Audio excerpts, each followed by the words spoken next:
This podcast is part of the Pod Syndicate family. For more criminally compelling shows, articles, and conversations, head to wearepodsyndicate.com. Two men journey to the bars and restaurants of Scandinavia to find amazing beers, always with the same question. Hey, what's on tap?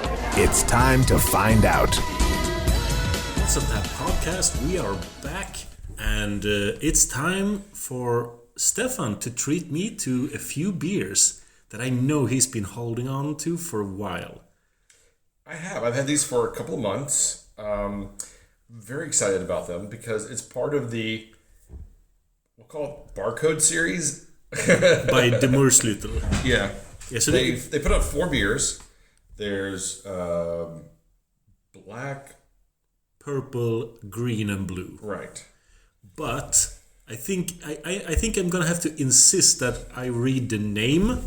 Do you? Because this one of the beers is the Moersleutel 871992492244. And now we've lost half of our listeners.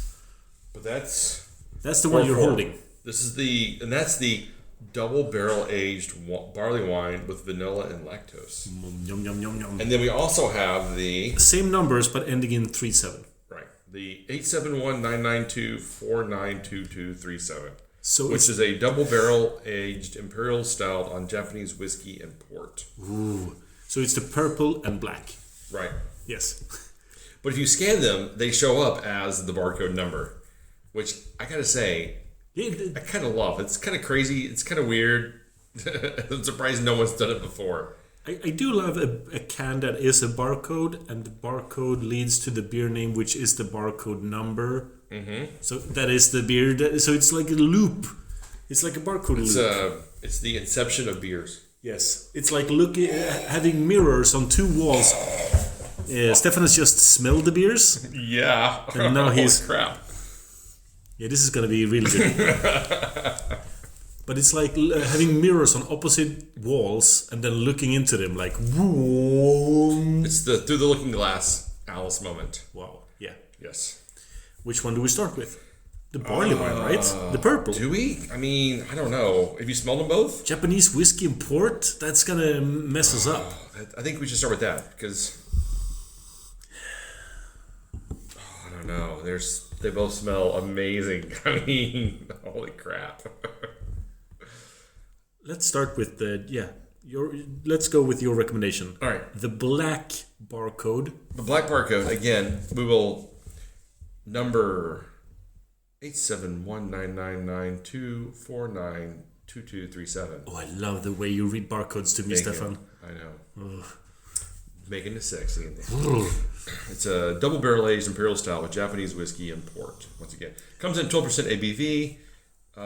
Contains water, malted barley, hops, and yeast. Oh no, I'm allergic to water. And also gluten. So. Oh. Yeah. And now that I've smelled both, this one doesn't smell that much. I think it smells a lot. There's definite barrel. There are definite barrel notes. Yeah. I get the barrel aging on this. I mean, it smells very whiskey barrel aged on this one. Let's try it. Yeah. I do like. I've had some port barrel beers that I really liked. Yeah. He's spilling beer everywhere. I sniffed the beer too hard. I went to my nose and I wiped my hand and I've got beer all over my hands. Little behind the scenes moment there. Yeah. So this smells.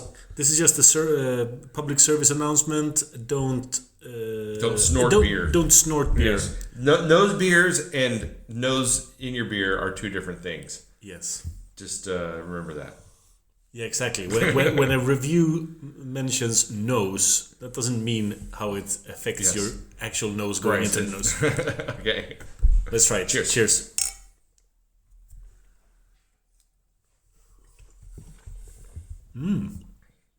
This is a good temperature to drink these. I wasn't aware of how almost room temperature they are, but this is good. They're at room temperature. Basically. It's a good choice for these ones. Yeah, this is quite frankly extraordinary.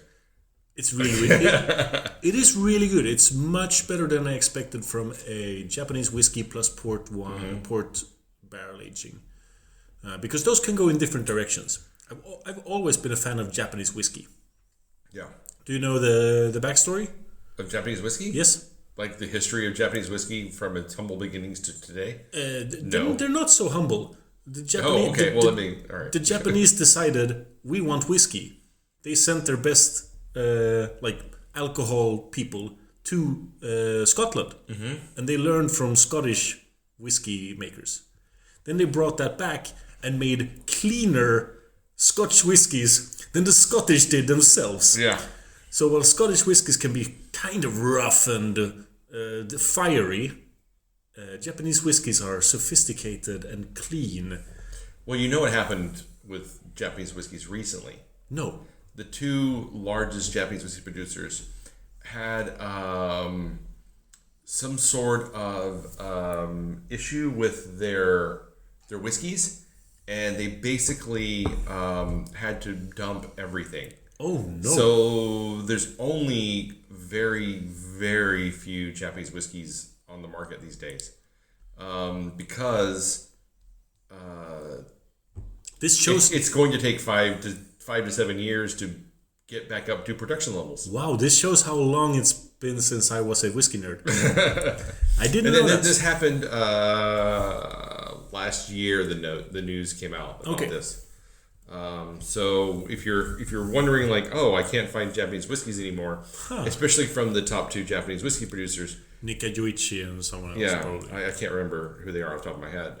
It's only because they only have enough for Japan. Wow. And they've pretty much killed their exporting. But this goes hand in hand with what I said. They take their quality control is higher than other countries. Yeah. So some Scottish producers would just sell that failed whiskey. I don't, there's something more to it than just failed whiskey. Okay, there is something that happened. A complete destruction of the stock. Like we're talking about like a year ago when I read this story. Yeah. So I don't remember all of the ins and outs and peculiarities of what happened. But in past episodes, we've talked about Belgian Lambic brewery Driefonteinen and their entire stock getting ruined because of a faulty heat regulator. And who was it that had, was it De La Sin that had the fire? Oh no. Oh, I can't. There's another Belgian beer producer that had a fire. It has they have a weird name, almost like De La Zen. Yeah. Can't remember who it is, but they had a thing where their entire warehouse burnt down and they lost like 90% of their production. And it was only through the beer community that they were able to keep going and keep producing. And I actually had one of the beers that was saved from that fire. It was smoky as fuck. I know like, which. Holy crap! I know which one you mean, but I cannot for the life of me. Hoftendormal. Hoftendormal. Yeah. Hoftendormal, and they made after they had a fire. They made a number of collaboration beers because they had a brewer. Yeah. He didn't perish in the fire. No. So they just lock him in and it's like, we're going to burn it all. It's not like a captain going down with his ship. So that brewer, he went to like Demolen, he went to a lot of different brewers and made collaboration beers to raise a little bit of capital. And I think they're back. They've come back in a major way. Yes. But let's skip Japanese whiskey as an industry and go back to this beer because you are drinking almost all of it and we have barely spoken about it. It's so good. Oh my god. This beer is, I think, quite frankly, extraordinary. It's one of the better whiskey barrel aged beers on the market, I think. Yeah. What I like about it is I think it's extremely well balanced. The viscosity of it isn't so oily that you're just kind of like eating a beer. It's very smooth. It's very clean. It's very easy to drink. This is one of the best barrel aged beers I've had in a very long time. I'm quite frankly blown away by this beer. I'm super happy that you've shared this with me. Me too. Like I've been waiting for a special moment to be able to share this with you. And today was that day. But this beer is crazy good. Like, so we talked about wine barrel aging before and how it gives kind of a soury note to it.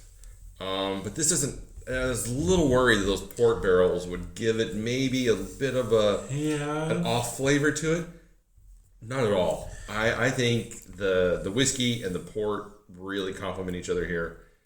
It's I think with port barrels, it's the exception that they turn sour. It's more common that they turn sweet. Well, quite often, I mean, port has that umami, mushroomy kind of flavor to it. Sure, and a so that makes thick a lot sweetness of sense as well. Yeah, that makes a lot of sense. I'm willing to rate this. I'm going to give it one of my very, very rare 5 out of 5. Ooh. I think this beer is extraordinary. I am on a 4.75, but it's a strong one. Yeah, it's... So before we go to the next one, do you want to have a commercial break? We need to take a commercial break, and we'll be right back. The Mulberry Boys, every Friday night. On the show, you better know they keep it tight. ETL is back and the J-Strom's in the zone. Introduce the co-host, he doesn't do it alone. PCZ is about to hold court. You know he's on the headset, you can hear him snort.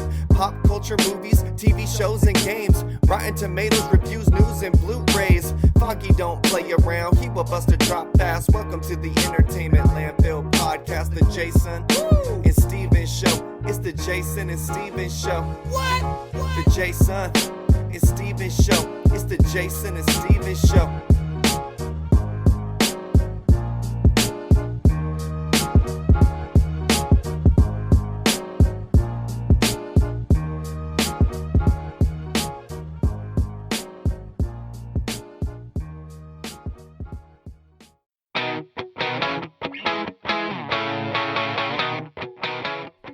Have you ever wondered what so-called family films will scar your kids forever? Putting 4 and 5-year-olds in front of this movie, it's like, if they didn't know what death was before this, they're going to know it after it. They're going to know it after it, and they're going to be freaking terrified. And they're going to be questioning you. Yeah. Or do you have the slight suspicion that your loved one has a cold, dead heart? Yeah, the Dark Knight has got like all the orphans and like, oh no, we're going to die. They did not build up those orphans at all. In my head, it was like, kill them. Then look no further. The His Film Her Movie podcast is the show for you. It's the movie podcast that celebrates the contrasting cinematic tastes of its hosts. So join Jordan and Lauren every week on their unique journey through the land of the silver screen. So if you're looking for a few laughs, some fun film-related chat, then get involved.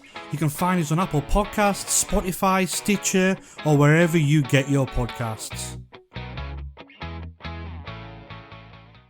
All right, so we're back, and we have the next beer, or as we'd like to call it, 871-999-2492244. Binary solo 110011001110. No, sorry. So that was just some Flight of the Conchords. It was. So while I thought that 871-999-249922237 was an exceptionally exquisite beer, I give it a 5. So, could not be more impressed by it. But we don't know what 871-999-247-999-922-44 tastes like. We don't, and I'm super excited to try that because I think that 871-999-2492244 is only going to get better because just the smell off of it smells.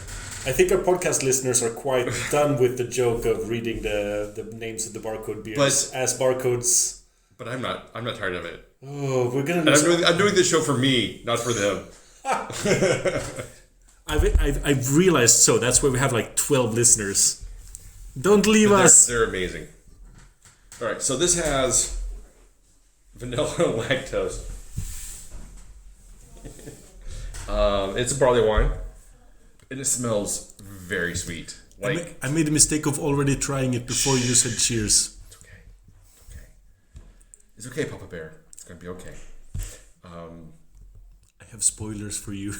No spoilers yet. Just focus on the nose. This smells so sweet and so candy and sugary. The nose on this is intense. It's It one is of the most crazy. most smelling beers I've had in a long time. It's just everything about this beer smells yum. A lot of beers you need to put your nose straight into the glass and do a big puff. That sounds like don't do drugs, kids. So again, we're not doing nose beers. We're only doing regular beers. Yeah. But this one, as soon as your nose even gets close, whoop, candy.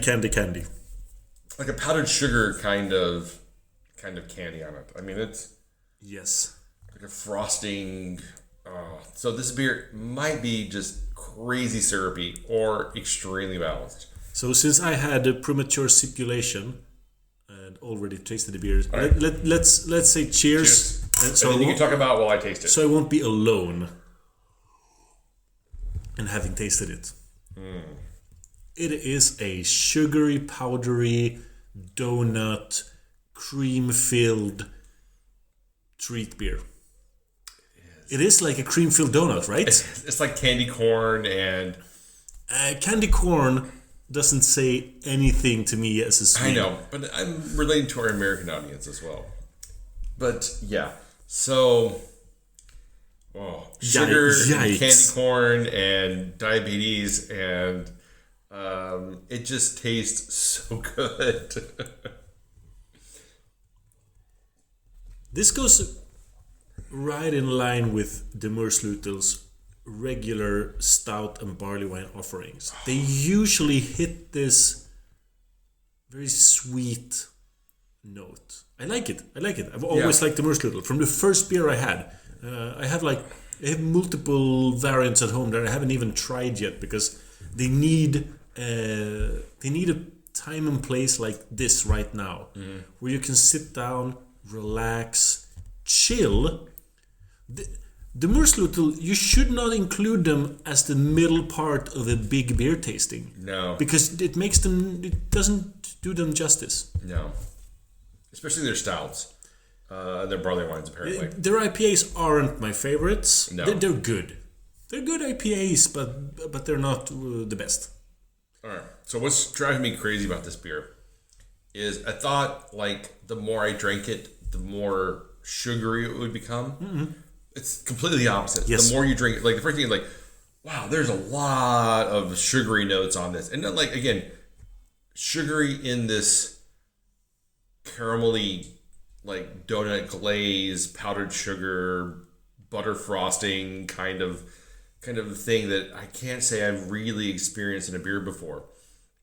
But then, like, you have another sip and you're like, oh, it's just going to be punishingly more building sweet. But it doesn't. It gets more barley winey. It does. It becomes much more robust and elegant and complex and it's so good. Yes. Like, I am very, very surprised by how good this beer is. Me too. I didn't expect it to be this good. Now when I smell it, I don't get the syrupy sugariness off of it. I get more of the barley wine essence off of it. Yes. I don't know if that's our taste buds becoming acclimatized to it, or if maybe just air just makes these super sugary, powdery notes maybe they just disappear. Could be. Because this smells like just an English barley wine. Yeah. I mean, it's really nice. This is a super strong beer as well. Holy crap. I mean, super strong in the fact that it's 11% ABV, but also, like, just hits all of the right places for you. I mean, yes. This is another 4.75 for me. This is a 4.75 for me as well. But they're both strong 4.75s. This is some of the best things the Moersleutel has ever made. I have to agree. I'm really looking forward to trying the blue and the green now. So this is the first podcast episode where we do 4 beer. No. Yeah. Well, screw it. We can do it right now because they're right beside us. Oh no. We'll save those for another episode, but Or for later.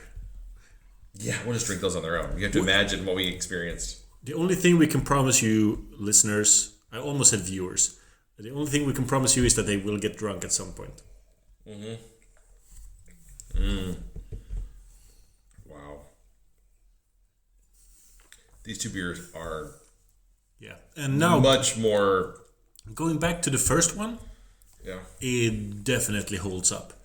The comparison between these 2 beers have maybe only does them justice because they're very different. They really are. Well, the barley wine 871-999-249-2244 is very sweet and very barley wine-ish in that. I mean, the 871-999-259-565-7 you're just making up numbers now. Because it's really 871-999-249-2237 is... The only thing different is the 2 last numbers. It's 44 and 37. Did I reveal a magnificent secret? No. But your Illuminati will not be pleased. No. I gotta say that... God damn, this beer is so good. I'm sticking to my 4.75. I'm sticking to my 5. Yeah, I get it. Only because, like, when I drink this, like, the mouthfeel is so easy, and then when you there's no, like, huge alcohol burn at all. I mean, like, it just drinks so neat and so clean, and it's just such a classy experience. I wish I had 3 more cans of this, quite honestly. Yeah, I get it. It's an amazing beer. Whereas the barley wine, the 4.4, is still really good. I don't feel like I need to have it again.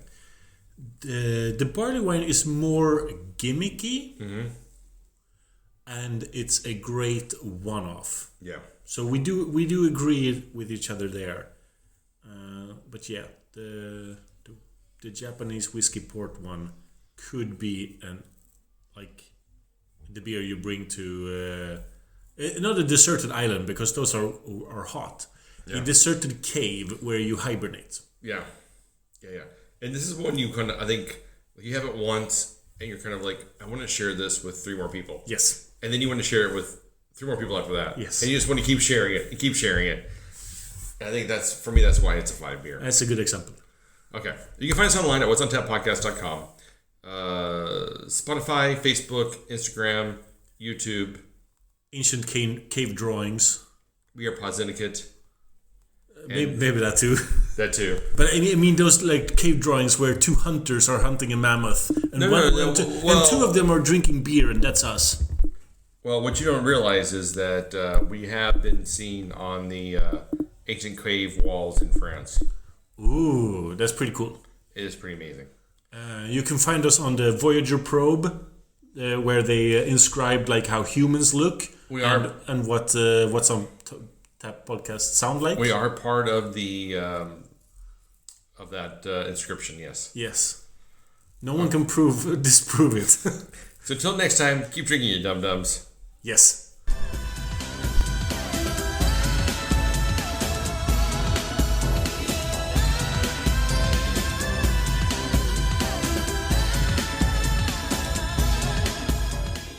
This podcast is part of the Pod Syndicate family. For more criminally compelling shows, articles, and conversations, head to wearepodsyndicate.com.